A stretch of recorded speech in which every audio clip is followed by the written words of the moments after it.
Hello and welcome to Athletics for Life podcast.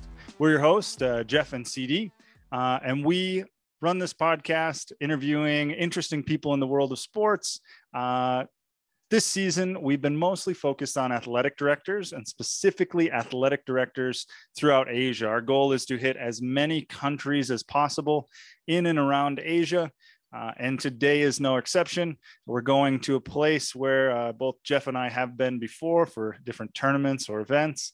So it'll be nice to go back there, although this time it'll be virtual. So Jeff, why don't you go ahead and introduce our guest for today?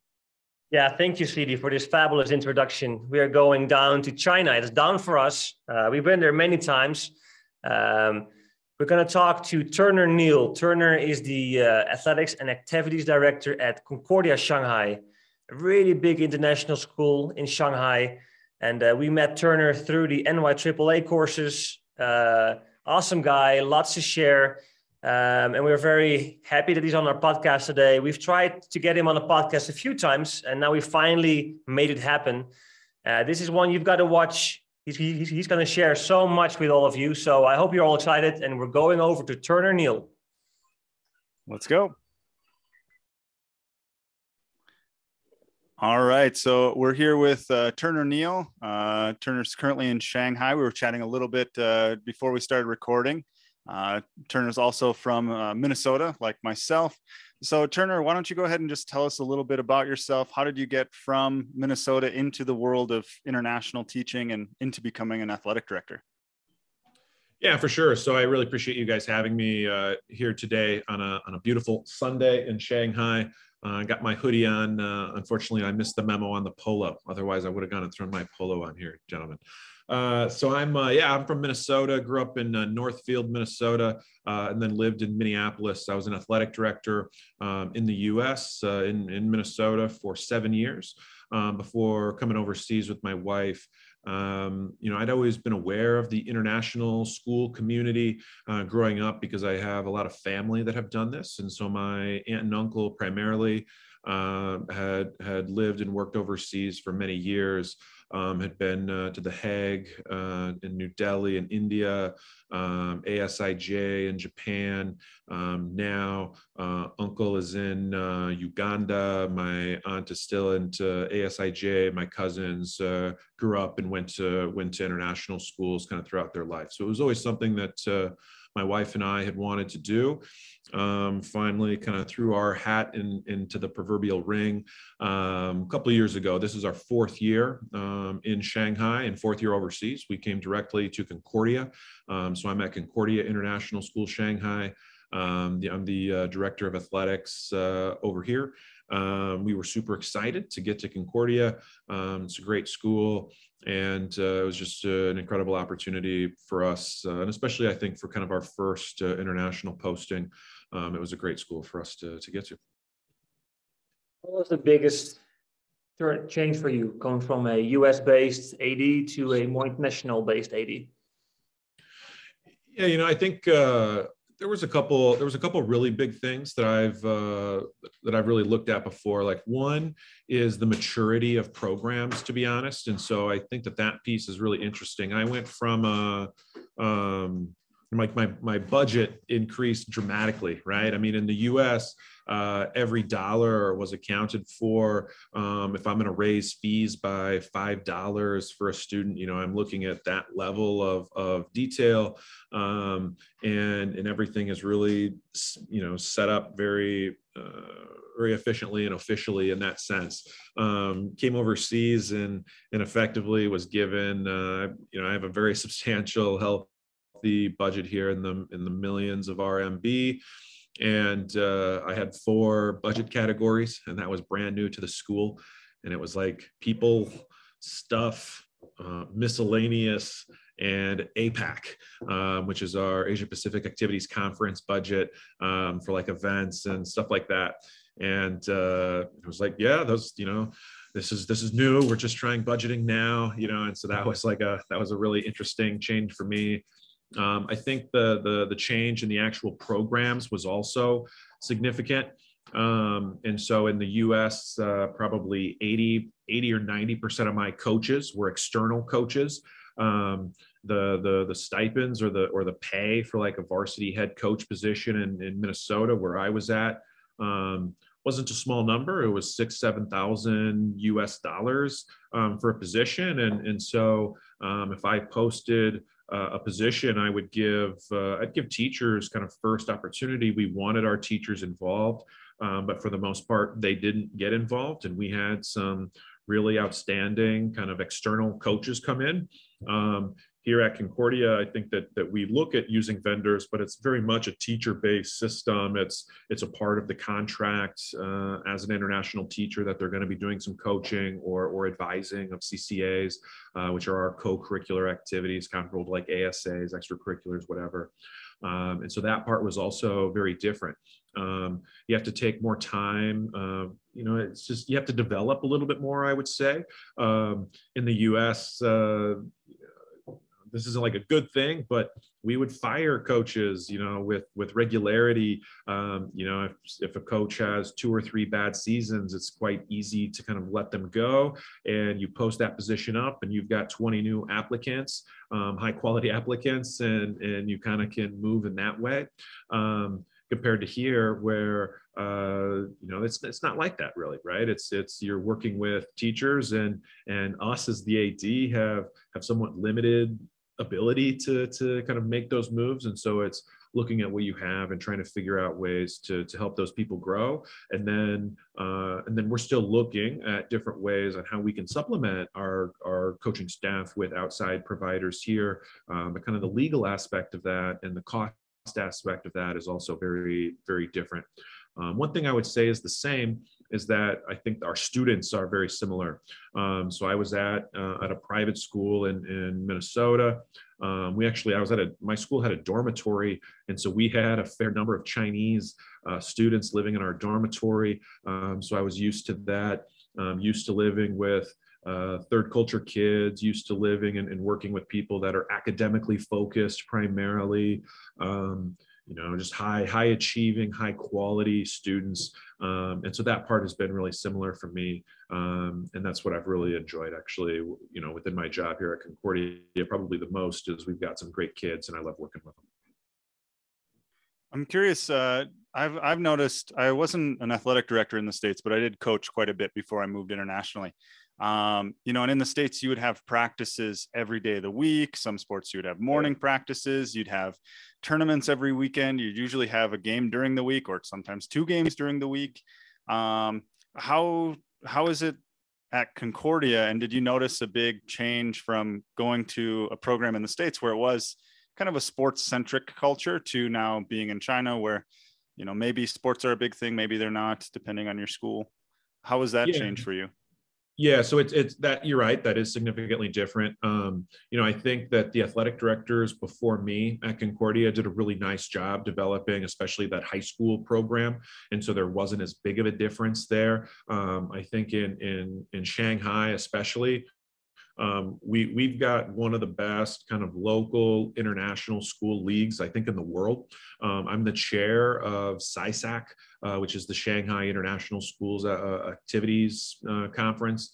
And right now we've got 22, 23 active schools that are participating in that. We've got different geographic areas in Pudong and Puxi, which is kind of the west side of the river and the east side of the river, and then competitive tiers on each side. And so that piece here, I think, is more developed than what I hear about from other international schools. But the length of our seasons are significantly shorter in the US. It was pretty common for us to have 14, 15, 16-week seasons, 2 weeks of pre-seasons before games get started. All that was really regulated. And so we needed to have a minimum of 10 practices before you could have your first competition. We're running 2-a-days. We're doing this and that. We don't have any of that here. In the US, you have a maximum number of games that you can play. And we'd almost always hit that. That was the goal, is to hit the maximum regular season. So you're right, you're averaging 2 or 3 games per week, depending on the sport.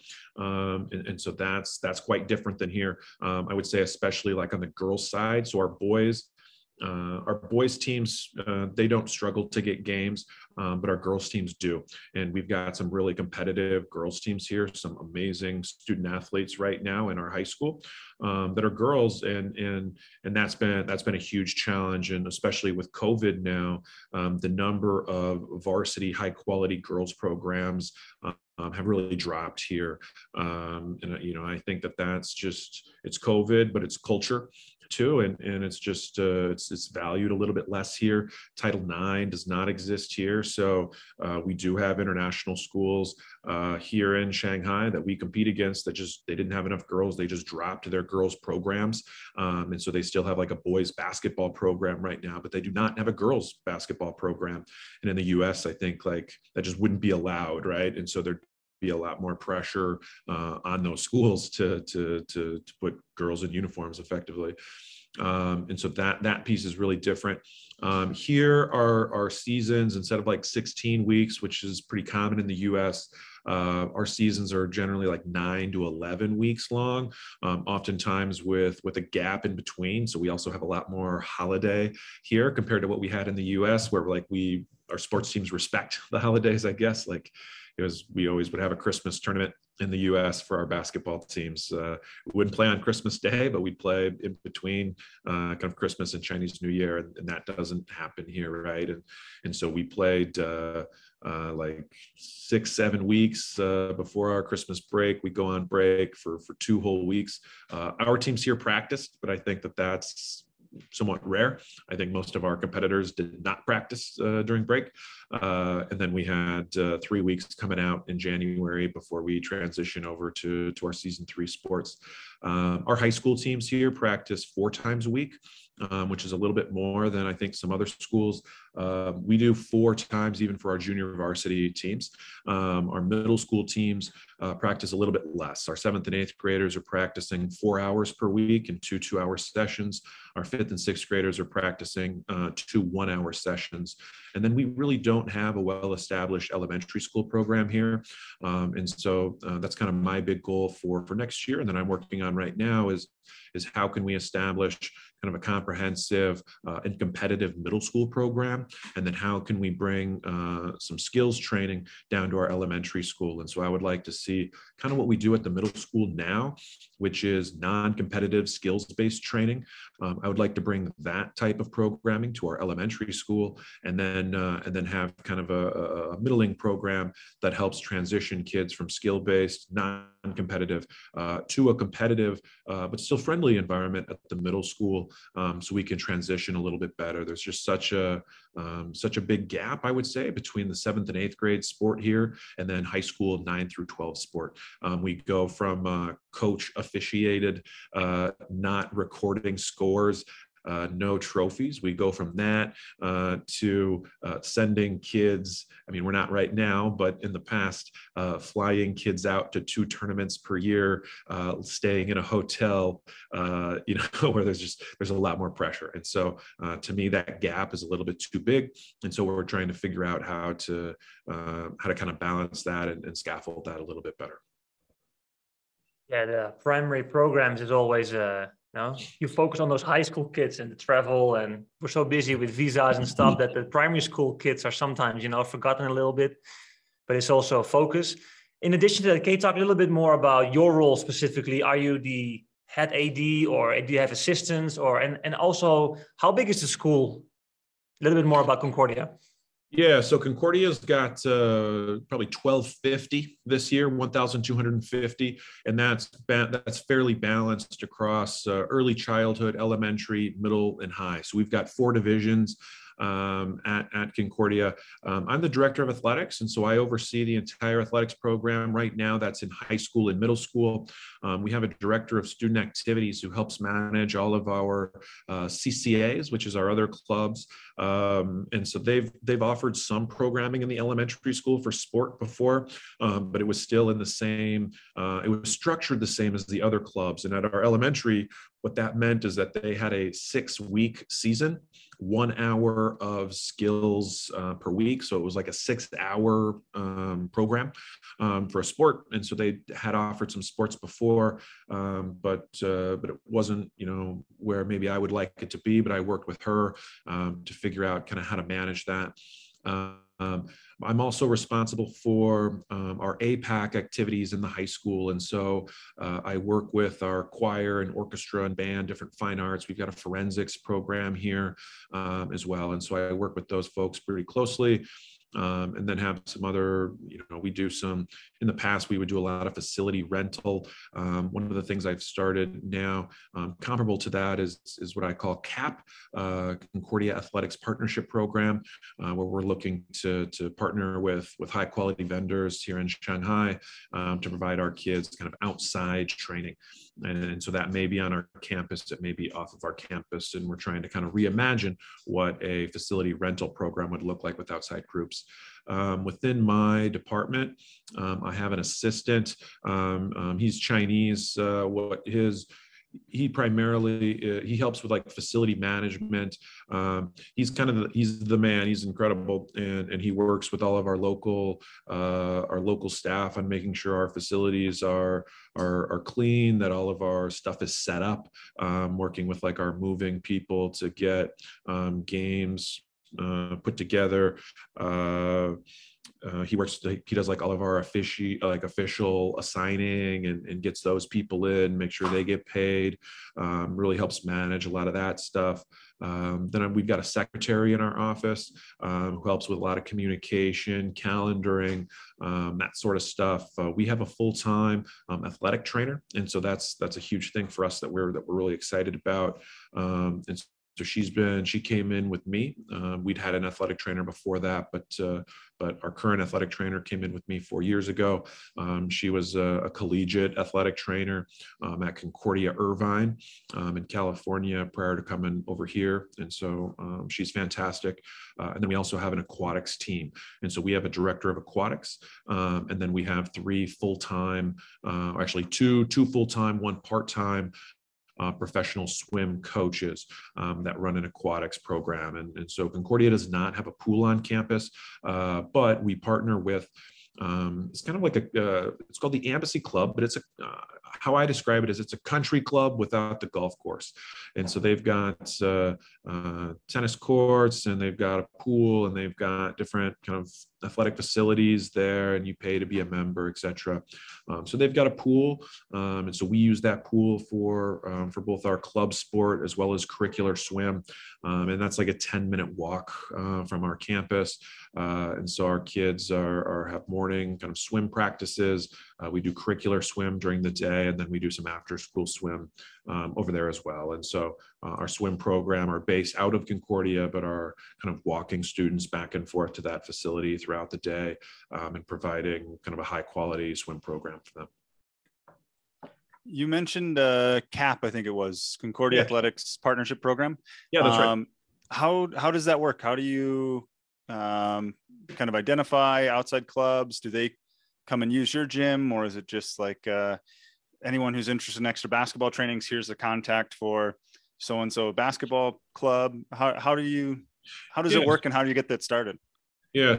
So I would say it's still very new, and we're still working on it. We ran 4 different trial programs last spring. This fall was just for a variety of different reasons. We didn't have any clubs come on campus. And then we just, we signed, just announced actually on Friday, part of the CAP program that I've been working really hard on is developing a soccer academy. And so we will now be the host of Paris Saint-Germain, PSG's first soccer academy in China. And so that'll be based out of Concordia moving forward. And so for me, I would bring it back probably to what we were doing with our rental program before. And so Concordia has phenomenal facilities, really phenomenal facilities. So we've got 2 double gyms.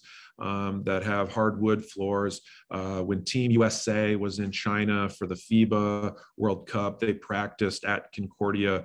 The Pac-12, which is the university conference in the US, would always do a Shanghai game, and they would be based out of Concordia. We were scheduled to host the Los Angeles Lakers and the Brooklyn Nets prior to some politically insensitive comments came out of the NBA, and the government kind of shut that down. But the Lakers and the Nets were going to be practicing at Concordia kind of before that. And so we've got some phenomenal facilities there. We've also got a FIFA grade 2 or level 2 turf pitch. And then we've got some other excellent things too. And so we had a really robust rental program, brought in hundreds of thousands of dollars in revenue every year. And if you came to Concordia between 6 p.m. and 9 p.m. when I first arrived at Concordia, you would find 5 or 6 different clubs renting our space. Our gates were wide open. Parents and kids from everywhere running around, doing that sort of stuff. And that was really cool, but there were also some major challenges with that. We didn't know who was on our campus, right? It was an open campus effectively. We had people smoking and drinking alcohol sometimes on our campus. We had parents using corporal punishment, hitting their kids on our campus. We had an incident where we had adults that were there for a soccer league because our soccer field was used for an adult amateur soccer league, just changing clothes on the soccer field, not going into locker room, and being naked for a brief second, but a second, out on our soccer field, which are all obviously just unacceptable things to be happening at a school. And so we said, yeah, we can't do that. And in some ways, COVID provided a silver lining to kind of hit a hard reset on that and say, what do we really want out of this program? And so for me, we had 2 or 3 basketball vendors who were all hyper competitive against each other and trying to recruit kids away from each other. And one's in this gym at this time and the other one's in this gym. And maybe there's a transition between the 2 clubs and there'd be some uncomfortableness. And that sort of thing was happening too. And so I said, what I want to do is identify the best vendor and who matches us philosophically, who we can invest in and who's going to invest in us. And I want to partner with that one. In the past, we would say, here's 3 basketball vendors. You choose who you want to go to. We didn't really put a stamp on anybody. And instead, what I've said to vendors, and so I did an RFP, a request for proposal last year, where we had maybe 15 vendors apply, and we had them write down, what is your mission statement? And what is your philosophical and educational statement? Are you about winning, or are you about educating the whole child? What do you believe in? Tell me about your coaches. What's their background? Are they licensed? Do all your coaches have first aid, CPR, and AED training? Do they have X, Y, and Z? Did a lot of interviews with those folks, and then started to try to weed out, who is going to be the best partner for us. And so we went through that process. And then we also added on some significant contracts and insurance requirements and some of those things. And so we've really professionalized it, I would say. And so we had 4 different groups kind of jump through those hoops last year. We had maybe 90 kids participate in programs last spring. And so that was really exciting for us. And that included kind of our core sports. So we had some basketball, some volleyball going, but then we also had some like elementary level multi-sport, where kids would come in and they'd learn 3 or 4 different sports. They would be playing tag and just learning, different physiological movements and that sort of thing, just building athleticism. And then we also, and we probably will again partner with the PGA Academy in golf. And so we had a really solid golf program at the school as well. And so that's kind of the process that we went through. It took a lot of time, and it was something that I'd wanted to do when I arrived, but it didn't make sense at that moment. Being brand new, it was a huge revenue source for us as a funding mechanism for our athletics program.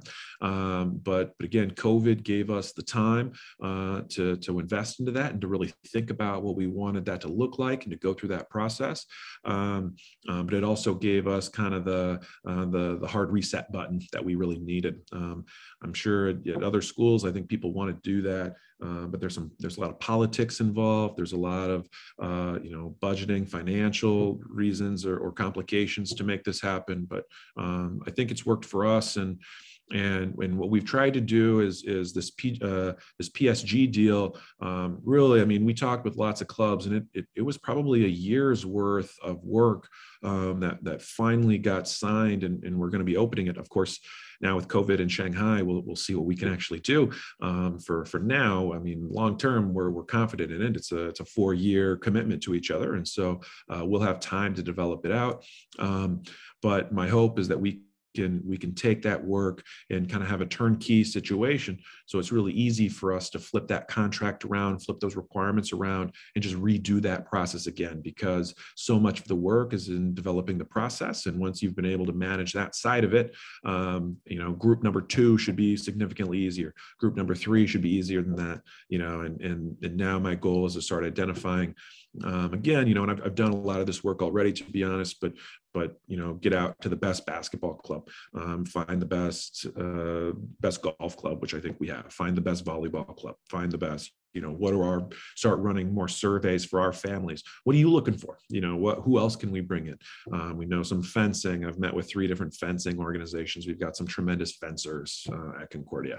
And so trying to identify how we're going to use that space now, because we don't have unlimited space, and then kind of what time slots they're going to slot into, and then run them through those contract procedures and that sort of thing. I'm curious, Turner, because here in Mongolia, my school we have amazing facilities, and we're always, people want to come over here, and because I think we are the only one with a proper soccer pitch in the whole country almost.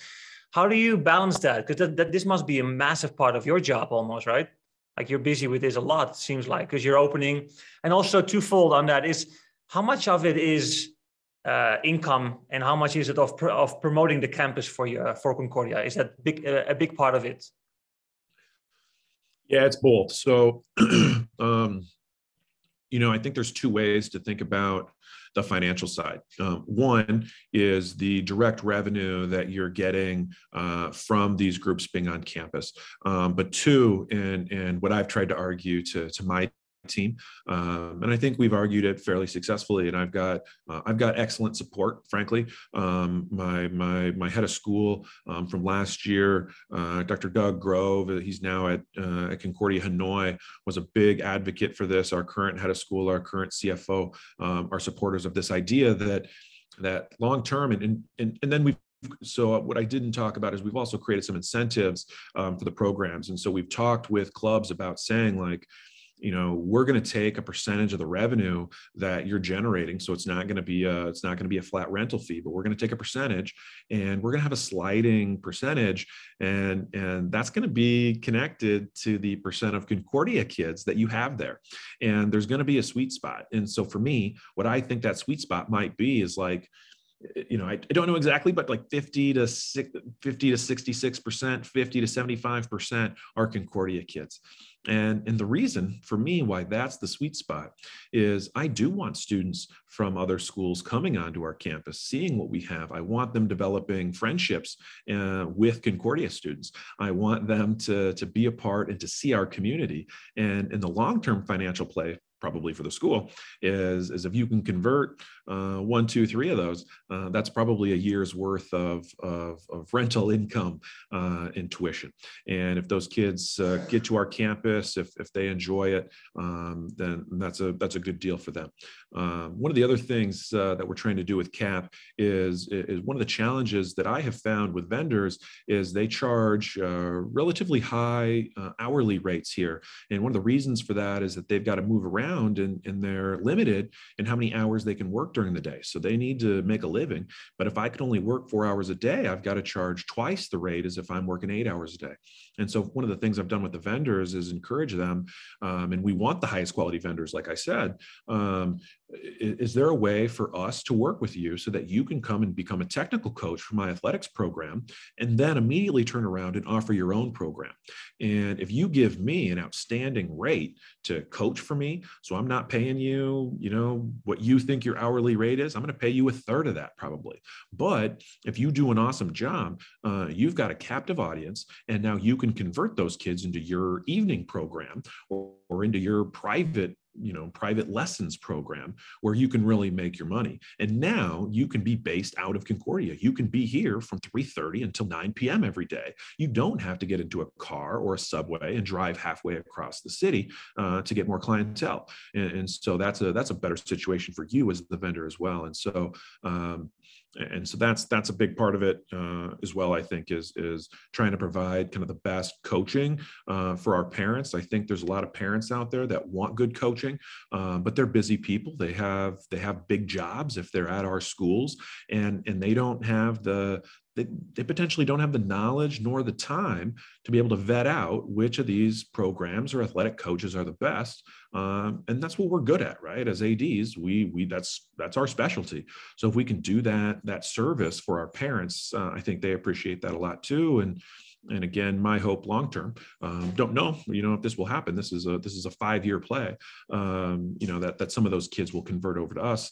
Potentially those are more athletic kids that are converting over to Concordia, which should hopefully then pay dividends for our athletics programs long-term. That's awesome. Yeah, I've been thinking about kind of that same idea at the British School. We don't have the number of facilities that you would have at Concordia, but it doesn't mean that we couldn't do something similar. And my goal is more so to offer things like volleyball or football outside of those seasons, because right now the only chance 100%. That those kids get to play volleyball is during volleyball season. So a number have asked me, like, where can I go? And I don't know. Good luck. Yeah. And that's a big difference, I'll tell you, between the US and here too, is that club opportunity. And so we have some all year round clubs here that our kids are playing for. But one of the other things I'm trying to do is make better relationships with those clubs, because if there's a basketball league that runs 12 months a year, that may be pulling that kid out of our school system. And so we do have kids, like our best soccer players, football players in middle school, for the most part, don't play for us because there's an outstanding outside league. And so part of the PSG deal is partnering with that outside league and figuring out, how can we, if we help you guys, will you respect our school season? And will you encourage your kids to come and play for us? And will you reduce the amount of opportunities that you're giving these kids, or the number of club practices, the number of competitions in the club season? Would you reduce that during our school season so that our kids will come and play for our school? And in the US, that partnership exists. And so clubs play 8 months a year, and then they respect the high school season. Or a middle school season if you're working with like a community ed sort of program. And so that's a huge thing too. So we not only want programming in the off season, but we also want those clubs to respect the school season. And so it goes both ways. And so if we encourage those kids to do stuff outside of here, that's beneficial. And I tell our outside coaches, we do end of season surveys with our kids. And I ask them questions about, like, did your coach encourage you to be a multi-sport athlete? Did your coach encourage you to get involved with more stuff? Because we also want that. And then I think we need to educate our families and our students and our coaches about how much is too much. And so, I don't know what the current standards are. I know when I was in school, I studied exercise science. We generally said like 1 hour per week per year. So if you're a 15-year-old kid, you should not be training more than 15 hours a week. And so we work with like those outside clubs to say, so if they're going to be playing 8 hours a week for me, they've got 7 hours, they could train with you maximum. So how can we work together to make this a win-win? Yeah, and you mentioned it already a little bit. The philosophy, I can read that through the lines between the clubs and between your school. I think it helps a lot when you're in Shanghai with all these great vendors you can choose from. It's a little bit harder over here. Sure. Especially the philosophy part will be a struggle for us, because none of all these vendors, they work totally different than we do in the school. Can you talk a little bit more about your sports philosophy and the school's philosophy on your athletics programs? Yeah, for sure. So one of the big things that I say is that our first, the first thing that we're trying to do in our programs is make good people. And then the second thing is make good athletes, right? And so, we also talk about the goal is to win, but that's not the purpose. That's not why we exist. Our purpose is to develop people. And that's why Concordia invests so much into sports and activities, because we believe that sports and activities are a place where we can teach valuable life lessons that cannot be taught in the classroom. And I'm going to make that speech again at the end of this week because we just had our SciSac basketball tournaments canceled this weekend. We were supposed to be hosting APAC tournaments next week. The American International School of Guangzhou was not able to come up to Shanghai just due to some of these cases. And now we're not even able to compete with SAS in person. And so I'll be talking with our students to say, you know what, this sucks. We lost our end tournaments, but we have to remember that winning a tournament and participating in a tournament is that it's a goal. Like that's why a lot of us feel like we should be here, is to try to win that tournament. And for many teams, that was their end of season goal, was to win those tournaments. But that's really not our purpose. And it is still a successful season if you learned something this year. What did you get out of this year? What valuable life lessons did you get? We're going to try to have we call them Phoenix Fridays, where we have all of our kids come out. We try to make kind of an American Friday night event, concession stands, get huge crowds. We try to do all that stuff. We've got cheerleaders and stuff like that at Concordia as well. And, we'll talk about, one of the things I talked with our kids last week about when we canceled SciSac, but still hoped to have APAC stuff running, is that success is when preparation meets opportunity. And when you think about that equation, you tend to think that preparation we control and opportunity we don't control. And my message is going to be that that's only half true. We need to control our own opportunities sometimes. And sometimes in life, stuff happens and people take away your opportunity. And sometimes when that happens, you need to go make your own opportunity. So what are we going to do? Student staff game, intra-squad games. We're still going to get people out there. Our parents can't come onto campus anymore, but can we get some big screens in and into the gym and pull those parents up on Zoom and live stream this game so our parents can be a part of it, and those kids can look over at a screen and see that their parent is watching them play in a game. The other students, for their classmates are there supporting them, their teachers are supporting them, all of those things. We can create opportunity if we want to, and just trying to get that message across. And that's part of the philosophy, of just like, we need to, life sucks right now, I think, is one of the hardest times in modern human history, frankly. And our students are going through that as young people, which makes it especially difficult for them. And so that life lesson of perseverance and not giving up and always looking for, if I can't do this, then I'm going to do this other thing instead. And if I can't, if I can't play international competitions, I'm going to play China competitions. If I can't play China competitions, we're going to play Shanghai competitions. If we can't do Shanghai competitions, we're going to run intra-school competitions. We're going to keep looking for a way to move forward. And hopefully that life lesson gets through to the kids. And so when they're applying for colleges and, hey, I can't go to the US, well, can I go to the Duke equivalent here in China?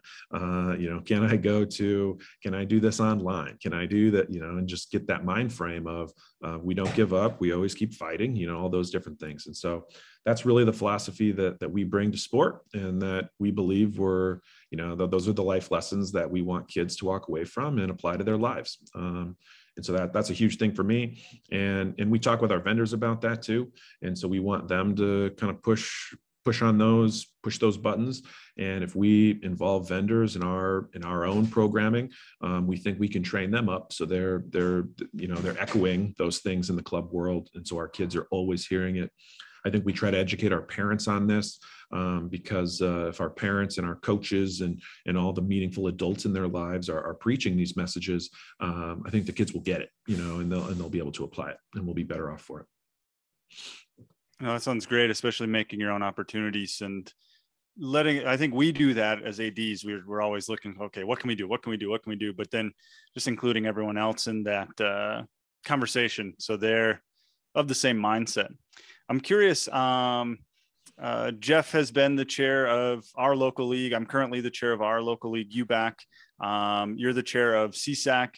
How has it been kind of chairing a league? I realize it's probably not a monarchy where you're making sole decisions, but how has it been trying to lead a local league with COVID and shutdowns and regulations? How have you kind of navigated that? Yeah, I think it's been a challenge. One of the things that we did to start with is I made so this is my first year chairing the league. We made an executive committee so that it wasn't so much on the chair. In the past, it was kind of the chair kind of ran the show. We had 2 people, a chair and a secretary, and instead we made a 5-member committee so we can kind of share that load, because it is, it's especially challenging right now to kind of get things moving forward. We still are trying to have regular meetings, so we meet 4 times per year to kind of talk through what's going on. I led the way in developing some procedures this year to get back onto campuses and to get everyone involved in that. One of the things that I did, I don't know if previous chairs did this or not, but we have another group called CISA, and that's all the heads of school. So all the heads of international schools get together as well. And I kind of have a standing presentation to that group at every one of their meetings. So I'm trying to get them on board, help them understand the value of athletics. And because I think it's probably easy as a head right now to just, everything is so hard. You're trying to keep kids in school. You're trying to keep this afloat. Money is tight. The number of international kids here is decreasing. And so it might be easy to say, the first thing I'm going to cut is athletics, or we're going to parse this down, that sort of thing. And so I'm trying to just integrate with them, talk with them more, so they understand the value of it, and then how we can make that easier for each other. And so one of the things we did is develop like a campus access plan. And so we figured out, what are all the schools requiring to get onto campus? And we created a singular document that's kind of just like a roster form, but that has a signature that says, my school guarantees that every student and coach on this form has been in Shanghai for 14 days, does not have a fever today, has followed all of the health stuff. If there were an issue, we will share the relevant government data with your school to do tracing or whatever it might be that you need, right? So we've talked about that, and that makes it easier for those other schools to kind of go through. One of the things that may be true for you guys, but that's definitely true in our league, is everyone's in a very different position, right? Like, again, my school is very, we invest a lot in athletics. We have a director of athletics with multiple support staff positions, which means I have a lot more time than some of my colleagues at other schools to invest into this to make it happen. So if they're an athletic director, but also a PE teacher who's teaching half the day, it's tough for them to figure out, okay, what are the regulations right now? What do we need to do this? And so one of the duties I've tried to take on as the chair is to figure out, how do we streamline this, and how can I put in that extra work so that those schools can participate? I'm a big fan of the word, don't know if you guys know it, I try to share it everywhere I go, but the word is coopetition. And so how do we cooperate and compete against each other at the same time? Because in sports, we need each other. If, we have a local British school down the street in Dulwich, and I need Dulwich to have a good athletics program. I need SAS, especially Pudong, to have a really good athletics program, because if they have a good program and we can compete with them, that helps push us forward. And so the athletic director at Dulwich, great guy. He's got teaching duties. And so it's hard for him to figure out, well, how do we schedule this? And what do we do for this? So if I can say, give me your schedule, I'll help you. I'll find game dates for us.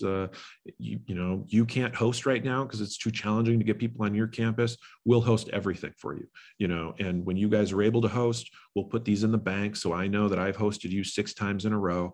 And when you guys are able to make that happen and your head of school agrees to allow people onto your campus, we'll come over to your place and we'll give you that same opportunity to build, sport environment and community and get your kids excited about it too. We allowed their parents to come onto campus when no one else was coming onto campus. Now, part of that's marketing again, like I was talking about earlier, but part of it is we still need them to have good sport culture because we want to compete against them.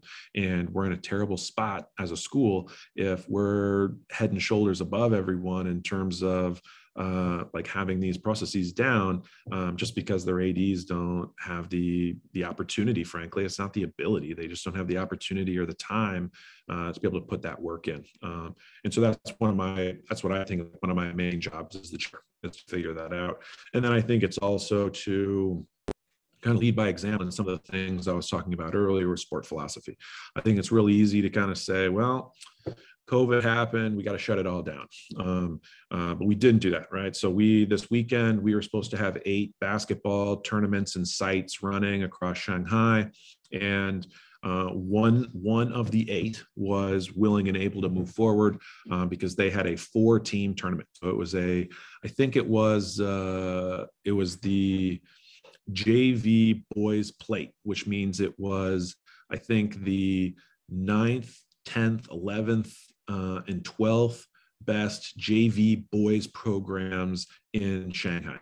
But that site was willing to still host. And so SciSac still supported them in hosting and said, we can't have these other 8-team tournaments. No one else is able to. And that AD called me and said, does this look bad? Should we cancel because everyone else is canceling?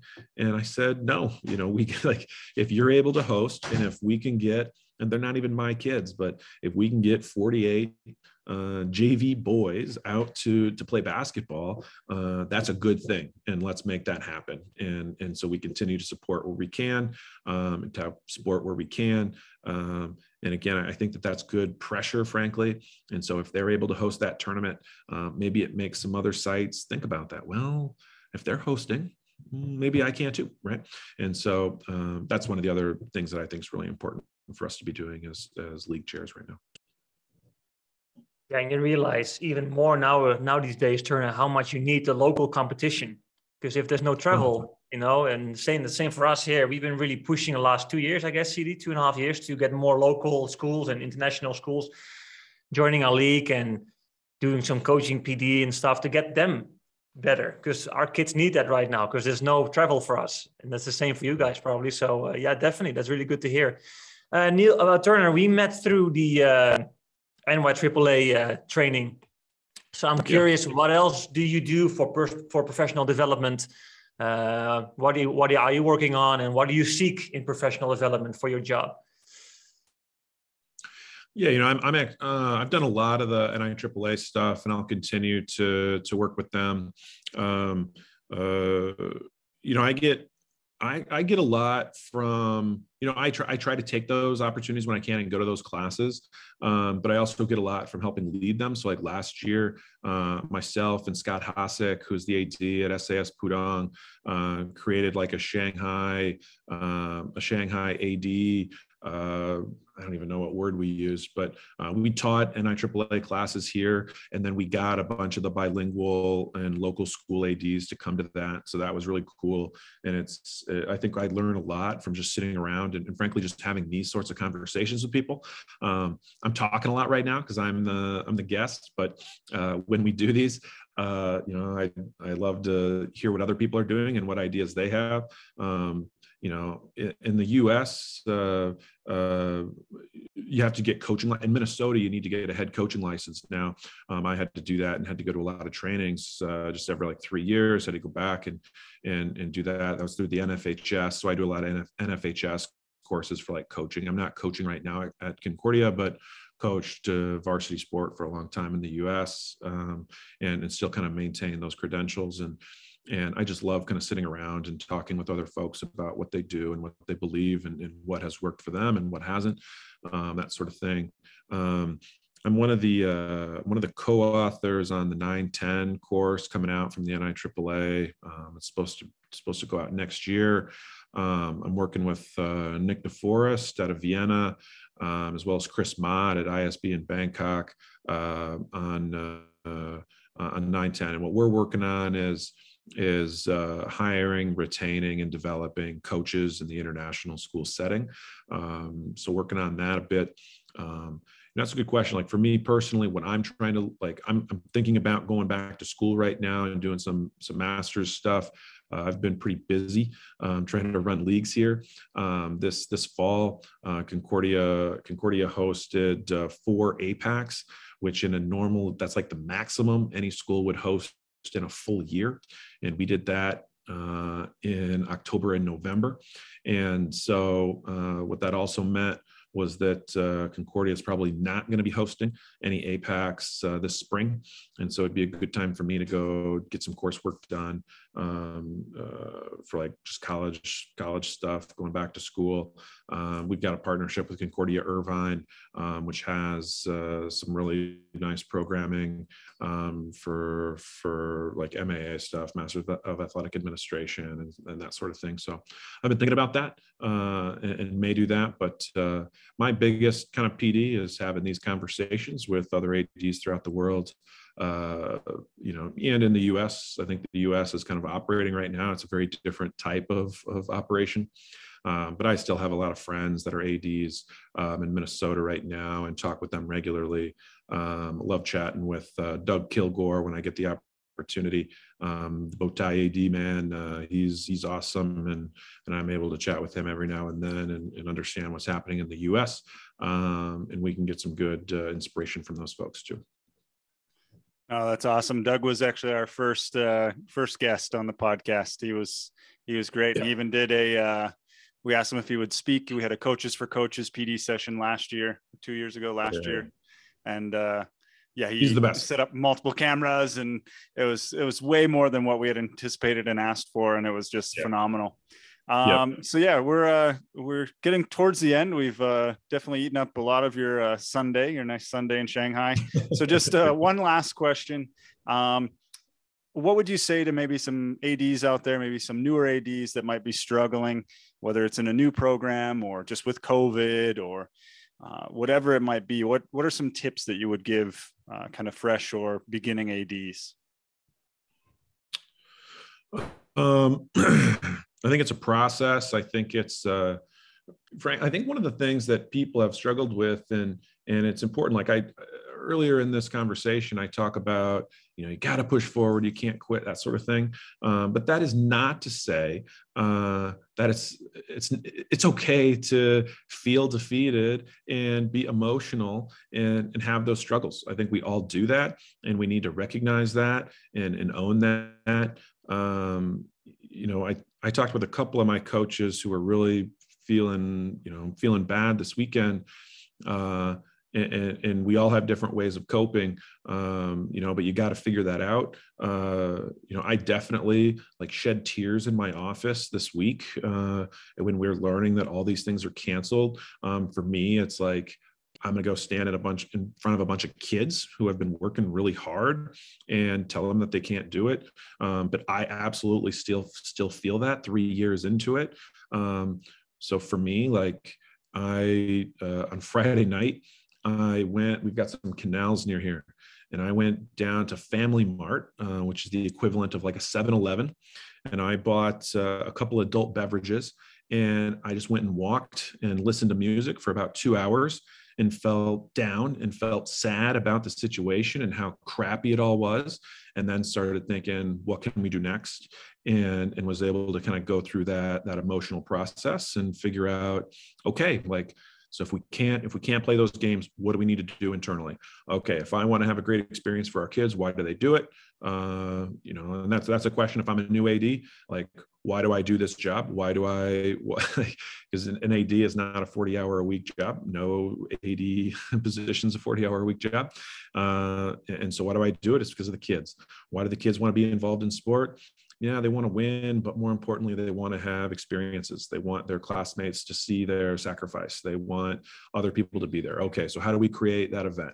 We need to get the pep band involved. We've got a mascot. Who can I get to be the mascot? And just, for me, like, you gain motivation from breaking down those details and starting to think about all those little things, right? And I think once you, like, even as little as, like, we should have the mascot there. Who could be my mascot? Okay, one box is checked. What's my next box? And just getting into that task, being task oriented in a way, helps you get through that process. I think that ADs are exceptionally open about with, like, sharing of documentation and things of that nature. And so if you're a new AD, the most important thing is that you make friends with the other ADs at other schools around you, and you ask them for advice, and you pick their brains about everything that they know. I think as more experienced ADs, that's really important, and we sometimes forget that. And that's both within your community. Those people kind of know if the vendor situation may be very different in Ulaanbaatar compared to Shanghai, and so you guys got to be able to talk to each other there and figure out what the layout is. But then you got to go talk with other people and say, okay, what in other situations, though, like, there's something to be applied from what's happening in Beijing or in Seoul or in Tokyo or wherever, and so being open and connecting with those people, I think, is really important. And I think, Chris Bishop was the AD at Concordia before me.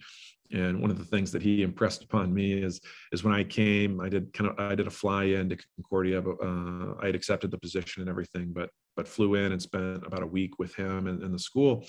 And I was asking him about, can I get the handbook? Can I get your brochure that lists out every program you run and all this stuff?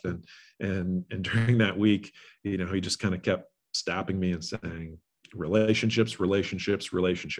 You got to know the people in your building. You got to know your coaches. You got to know your kids. It's important. I think it's really important to, like, know all that other stuff.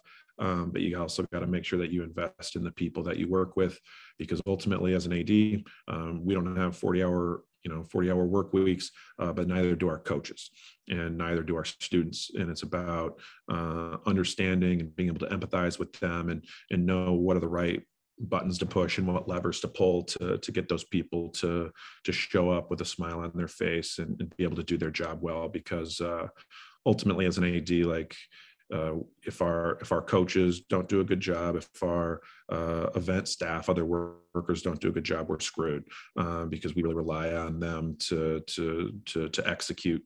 And so it's really important to spend time with those folks and make sure that they know that we care about them. And that's down to, like, my assistant AD is amazing with this, but giving me a reminder when we're ordering food for an event, like, let's order 10% more, and let's make sure to grab all of our IEs, which is like our cleaning staff and our guards who help us move stuff. And we're going to make sure they all get fed. And we're going to walk around at the end of the tournament. And I speak some Chinese, and being able to say, not just like, thank you, but just like, thank you so much. We so appreciate you, and being able to get that message across to everyone who's a part of your team, so that they know you care. As kind of the head, as the AD, you are the face of your program, and you got to make sure that everyone knows that you know them, that you care about them, so that they come to work every day and want to do their job and do it well. Yeah, you're totally right. And the best PD, we just finished an hour of PD right now, CD. This is the best PD that we can get, because we're learning so much every podcast from everyone. We're just stealing all the best ideas. And I think that's what it's all about, just talk to each other and just share. And you are all very eager to share everything, like handbooks, and that's amazing. Turner, it's awesome to catch up with you again. And I want to thank you so much for being on our podcast today. It seems that our podcast is getting longer and longer, CD, every time. Yeah, no kidding. No kidding. It's good stuff. That's great stuff. Thank you so much, Turner. Yeah, I really appreciate the opportunity, guys, and just appreciate what you're doing for the AD community. I think each one of these, the podcasts and different things that we put out to connect people around the world is a huge benefit to all of us. And so I really appreciate the time that you guys put in, because there's tons of people that you guys will never meet, never talk to, and but they will benefit from the work that you guys are doing. So thank you guys very much for doing that work. Well, thanks a lot. And how about you go enjoy your nice warm Sunday in Shanghai, and we'll be jealously thinking about you. So yeah. All right. Thanks a lot for your time. Yeah, definitely. Cheers. Thanks. All right. Take care, Turner. Yeah. Thanks, guys. All right. What a great interview with Turner Neal at Concordia in Shanghai. A lot of good stuff there. One thing for me that I took away from that is his CAP program, the Concordia Athletics Partnership Program. I think I got that right. And just how he kind of was able to take a step back and bring in the clubs that fit with him to further his athletic program. And I think that's something that we could do here to kind of further our programs. From my perspective, we've got a lot of kids who really enjoy football and a lot of kids who really enjoy basketball and volleyball, and our seasons are kind of short. And so it'd be nice to have an opportunity for them to get more training, to get more games. And, quite frankly, I just don't have the time to do that myself, to coach an extra thing after practice, after school. So if we could start something similar to get some clubs in, they can use our facilities, they can use our kids, or they can bring in other kids, and the kids that are really, really interested in particular sports can get that chance to, further develop, maybe potentially get to the level where they're earning scholarships to universities or something like that. And so that was one thing that I took away. I was like, okay, that's something that I can kind of steal, maybe morph it a little bit to better suit our needs, but definitely something kind of actionable that could be a next step forward for us. Yeah, definitely. And we talked a lot about that program that he's doing. And you can see what I found very interesting is to how diverse our jobs actually are, right? And this is a massive part of his program. And two things that I found interesting about that is that he generates a lot of revenue for the school. And then also that he was saying that at one point it got so big that, like you said, you had to come back and restart a little bit. And also think about the philosophy, how does it connect to the school's philosophy? But yeah, this is something that I've been trying here too. It's just at a bigger school with more resources, this is something that you would have implemented already, CD, probably. But it's just see what you can do. But he gave a lot of good tips on how you can do it. And yeah, it's very interesting, especially when you can get the community into the school. It benefits not only the community, but also your kids directly. And yeah, it's just a massive extra on his job, on his total job, but very interesting. Yeah, definitely. And I think it wouldn't have been as possible without COVID, because he mentioned COVID was kind of like the hard reset for him. Yeah. And, for a lot of us, I think that's something that's really important to kind of keep in mind, if we're feeling frustrated or kind of like everything's going to crap or whatever. It's the silver lining here is it gives us a reset to restructure some of the things to better serve us, right? So for him, it was all those outside people coming and using their facilities. Right. COVID gave the opportunity to say, hey, let's back it up a little bit. Only these people can come in. These, he interviewed a lot of the coaches or a lot of the club organizers and then got it to be in a place that is actually serving his kids in a much better way than it was pre-COVID.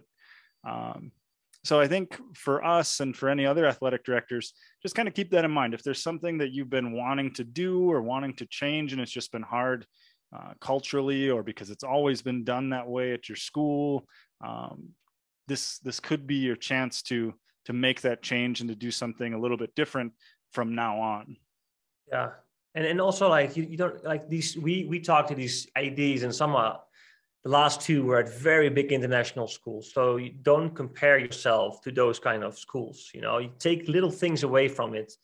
If you can have a a football, a soccer program starting. That's one thing. You know, you don't have to do 5 or 6 clubs, maybe one thing. Or I've been thinking about getting some judo or jiu-jitsu in the school. Just start small and then build it. Same with the last time with Kirby Boychuk from Moscow. Mm-hmm. Start with 1 program, not with 10. And this connects really well with something else he was saying, CD, about opportunities, right? Sometimes we always talk with the ADs and we ask them about their philosophy. And they can just word it so well. And when Turner was talking about his philosophy, I got actually quiet. I was happy you stepped in and asked a question, because I was like, oh my God, it really hit me. Like, he was talking about patience and consistency, that you can control those two. And that sometimes the opportunities, you cannot control those, but you have to take them and also change your opportunities sometimes. And he's been from playing internationally to playing in China to play in Shanghai, you know, find new things for your students and control what you can control. And it really hit me. And I'm definitely going to put that down and write it down and put it on my wall or somewhere, because that was really nice. That was great, Turner. Thank you so much. Yeah, thanks again, Turner. Really appreciate the interview, as I'm sure anyone listening or watching this does as well. Remember, if you're listening or watching, remember to hit subscribe and like, leave us a comment. That helps out a lot. Share it with somebody who you think would be interested, and we will catch you next time. Thank you, everyone. See you. Bye-bye.